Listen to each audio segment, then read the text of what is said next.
உக்ரைனை ஆக்கிரமிப்பதற்கு ரஷ்யா மேற்கொண்டு வரும் போரில் கடந்த 4.5 மாதங்களாக உக்ரைன் ராணுவம் பின்னடைவை சந்தித்தது என்பதனை உக்ரைன் ஜனாதிபதி செலன்ஸ்கி வெளிப்படையாக சர்வதேசத்திற்கு அறிவித்திருக்கின்றார். உக்ரைனின் கட்டுப்பாட்டின் கீழ் இருந்த பல இடங்களை ரஷ்ய படைகள் மீட்டிருக்கின்றனர். உக்ரைன் ராணுவத்தின் பலவீனத்தினால் அப்ரோவ்ஸ்கா போன்ற நகரங்கள் விடுபட்டன. போரில் ஈடுபட்டுள்ள உக்ரைன் ராணுவத்தினருக்கு உரிய முறையில் கட்டளைகள் வழங்கப்படவில்லை என்பதையும் செலன்ஸ்கி ஒப்புக்கொண்டுள்ளார். உக்ரைன் ராணுவத்தின் பலம் என்ன பலவீனம் என்னவென்று அறிந்து கொண்ட ரஷ்ய ராணுவ தளபதிகள் உக்ரைன் ராணுவத்தினர் மீது இடைவிடாத உக்கிர தாக்கலை மேற்கொண்டு உக்ரைன் ராணுவத்தினரை ஓட ஓட விரட்டி அடித்தனர். உக்ரைன் ராணுவம் பின்வாங்குகின்ற சந்தர்ப்பங்களில் உக்ரைன் ராணுவ தளபதிகளும் உக்ரைன் ஜனாதிபதி செலன்ஸ்கியும் கூறுகின்ற மகுட வாசகம் யாதெனில், உக்ரைன் ராணுவத்தினரிடம் வெடிபொருட்கள் பற்றாக்குறை காணப்படுவதனால் போரில் பின்வாங்கினோம்.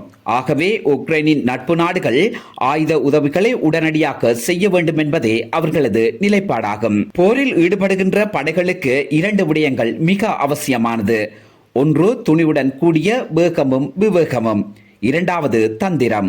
இவை 2ம் இல்லையெனில் இறுதியில் கிடைக்கப் போவது தோல்விதான். எனவே வெடிபொருட்களின் பலத்தை வைத்துக் கொண்டு அல்லது வெடிபொருட்கள் பற்றாக்குறை என்பதை காரணம் காட்டி ராணுவ வெற்றியையோ தோல்வியையோ தீர்மானிக்க முடியாது.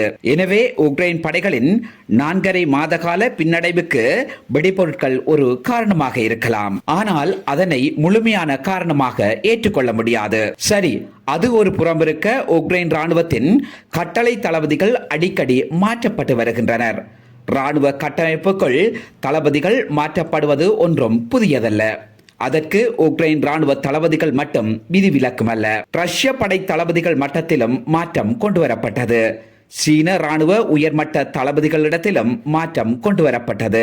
அதே போன்று அமெரிக்க ராணுவ தளபதிகள் மட்டத்திலும் மாற்றம் கொண்டுவரப்பட்டதோடு இப்படியான மாற்றங்கள் இன்னும் பல நாடுகளில் நடந்திருக்கின்றன. கடந்த பிப்ரவரி மாதம் ஜெனரல் வலேரி ஜனுஸ்டி மாற்றம் செய்யப்பட்டு அவரது இடத்துக்கு லெப்டினன்ட் ஜெனரல் யூரி சோடோல் நியமிக்கப்பட்டார். இம்மாதம் 24ஆம் தேதி லெப்டினன்ட் ஜெனரல் யூரி சோடோல் பதவி நீக்கம் செய்யப்பட்டு அவருக்கு பதிலாக ஜெனரல் ஆண்ட்ரி ஹனாடோவ் நியமிக்கப்பட்டுள்ளார். இங்கு கவனத்தில் கொள்ள வேண்டிய விடயம் என்னவெனில், ஜெனரல் வலேரி ஜனுஸ்டிக்கும் உக்ரைன் ஜனாதிபதி செலன்ஸ்கிக்கும் இடையிலான உறவில் விரிசல் ஏற்பட்டிருந்ததுடன் நீண்ட காலமாக இருவருக்கும் இடையிலான மோதல் தீவிரமடைந்து வந்தது. பிறிதொரு சந்தர்ப்பத்தில் பாரிய தாக்குதல் ஒன்றுக்கு கட்டளையிடுவதற்கு ஜலுஸ்னி மறுத்ததன் காரணமாகவே அவர் மாற்றம் செய்யப்பட்டு 53 வயதான லெப்டினன்ட் ஜெனரல் யூரி சோடோல் நியமிக்கப்பட்டார். அவர் முழு உக்ரைன் ராணுவத்திற்கும் கட்டளை பிறப்பிக்கக்கூடிய அதிகாரியாக உக்ரைன் ஜனாதிபதி செலன்ஸ்கியால் நியமிக்கப்பட்டார். சோடோல் பொறுப்பேற்ற பின்னர் போரில் அதிகளவிலான ரஷ்ய படைகள் பலியானார்கள் என்பது உண்மைதான். ஆனால் பல தவறுகள் நடந்திருக்கின்றன. கடந்த மே மாதம் காகிப் பகுதியில் போரை தொடங்கிய ரஷ்ய படைகள் குறைந்த அளவிலான எதிர்ப்புகளை சந்தித்து 100 சதுர கிலோமீட்டர் நிலப்பரப்பை கைப்பற்றியிருந்தனர். அங்கிருந்த உக்ரைன் ராணுவத்தினர் ரஷ்யாவின் தாக்குதலுக்கு முகம் கொடுக்க முடியாமல் திக்கு திசை மாறி ஓடியதாக ரஷ்ய ஊடகங்கள் தகவல் வெளியிட்டிருந்தன. மற்றும் டினிப்ரோ ஆற்றின் தெற்கு பகுதியில் இடம்பெற்ற மோதலில் உக்ரைன் ராணுவம் சரியான முறையில் போரில் ஈடுபடவில்லை என்கின்ற குற்றச்சாட்டும் முன்வைக்கப்பட்டிருந்தது.